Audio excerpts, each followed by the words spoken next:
السلام علیکم everyone, welcome to سبروز اکیڈمی۔ اور آج کا ہمارا ٹاپک ہے مختلف نظم نگار، جسم کے حالی اور اقبال کے بارے میں دیکھ لیں گے۔ پارٹ تھرڈ ہے پوئٹری سیکشن بی کا۔ مولانا الطاف حسین حالی۔ حالی نے اردو شاعری کو زندگی کا ترجمان و آئینہ دار بنایا۔ مولانا حالی سادہ و پرخلوص سے پاک و شخصیت کے مالک تھے۔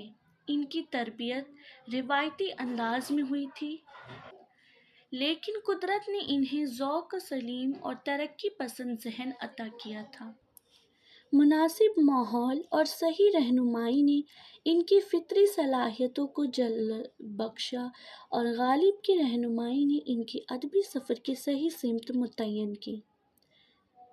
حالی نے مرثیہ غالب لکھ کر مرثیہ نگاری کی بہترین مثال قائم کی ہے اور اردو شاعری میں شخصی مرثیہ نگاری کو رواج دیا۔ اس مرثیہ میں حالی کا فن اپنے عروج پر ہے، اور یہ مرثیہ پاکیزہ و لب و لہجہ زبان کی شیرینی اور پرخلوص جذبہ عقیدت کا اظہار کا بہترین نمونہ ہے۔ اس مرثیے میں حالی کے سماجی شعور اور قومی دردوں کی جھلک نمایاں ہے۔ حالی نے غالب کی موت پر اپنی ذاتی غم سے زیادہ اس قومی نقصان پر اپنی غم کا اظہار کیا ہے، جو قوم کو غالب جیسے نکتہ شاید فلسفی دانشور اور شریف انسان کی موت کی وجہ سے اٹھانا پڑا۔ اس مرثیہ میں انہوں نے غالب کی شخصیتوں کو یوں ابھارا ہے کہ ہندوستان کی ادبی، سماجی اور تہذیبی پس منظر روشن ہو جاتا ہے۔ حالی نے اردو شاعری کو ایک نیا موڑ دیا اور اسے زندگی کی حقیقتوں کا ترجمان بنایا۔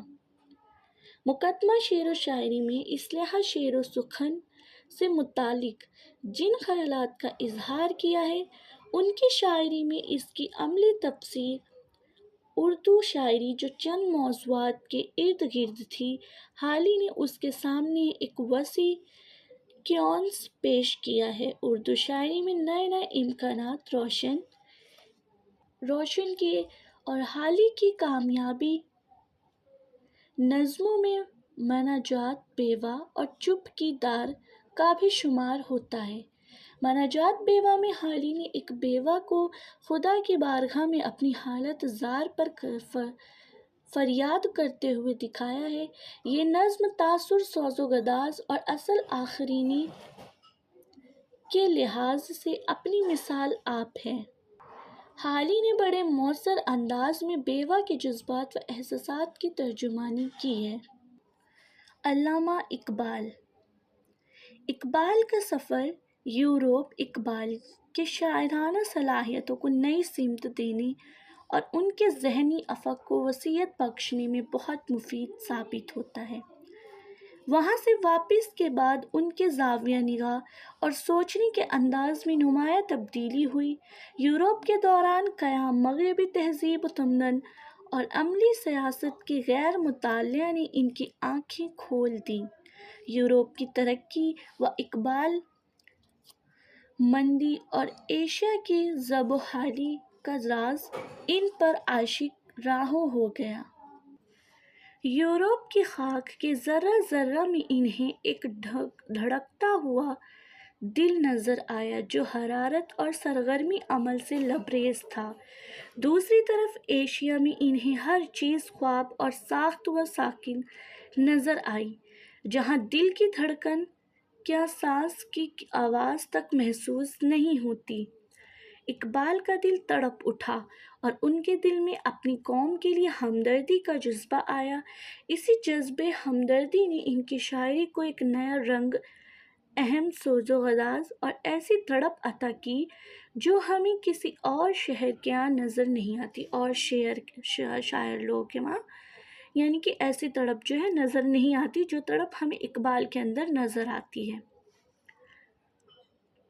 علامہ اقبال کی شاعری میں عقل و عشق کا تذکرہ بھی کثرت سے ملتا ہے۔ علامہ نے عقل کے مقابلے میں عشق کو ترجیح دی ہے کیونکہ اس کے بغیر انسان کی روح کو جلا نہیں مل سکتا۔ یہی جذبہ انسانیت کی درمیانے دار روح کو سکون بخشتا ہے۔ اسی جذبے سے انسان کو ایسی قوت ملتی ہے جس سے وہ سود و ضیاع کا خیال کیے بغیر بڑی سے بڑی قربانی دے سکتا ہے۔ علامہ اقبال کی نظموں میں بلا کی موزونیت اور عنایت ملتی ہے۔ یہ موسیقی صرف لفظوں کی ترتیب اور بحروں کے استعمال ہی سے پیدا نہیں ہوئی بلکہ اس میں بڑا ہاتھ فکر و خیال کے حسین امتزاج کا ہے۔ اقبال کی شاعری میں ہمیں منظر نگاری کی بھی بہترین مثالیں ملتی ہیں۔ وہ کبھی کبھی اپنے موضوعات کے پس منظر کے طور پر منظر نگاری سے کام لیتے ہیں۔ علامہ اقبال نے یہاں پہ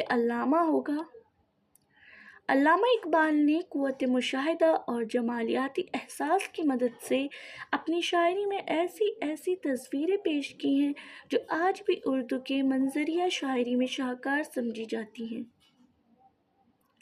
اس طرح سے اقبال کی نظمیں اردو شاعری میں اپنی فکری فنی خصوصیات کی وجہ سے سنگ میل کی حیثیت رکھتی ہیں۔ ان میں درد و غداز سے لبریز شخصیت کا ایسا فنکارانہ اظہار ہے جس نے اردو شاعری میں ایک انقلاب برپا اور اردو شاعری کو غزل سے نکال کر اس نے اظہار اور ابلاغ کے نئے امکانات پیدا کیے اور اس میں اتنی معنویت، وسعت اور ہمہ گیری پیدا کی کہ آج کسی بھی خیال کے اظہار کے لیے اردو شاعری کو تنگ و دامانی کی شکایت کی گنجائش باقی نہیں رہی۔ یہ تھے مختلف نظم نگار علامہ اقبال اور حالی۔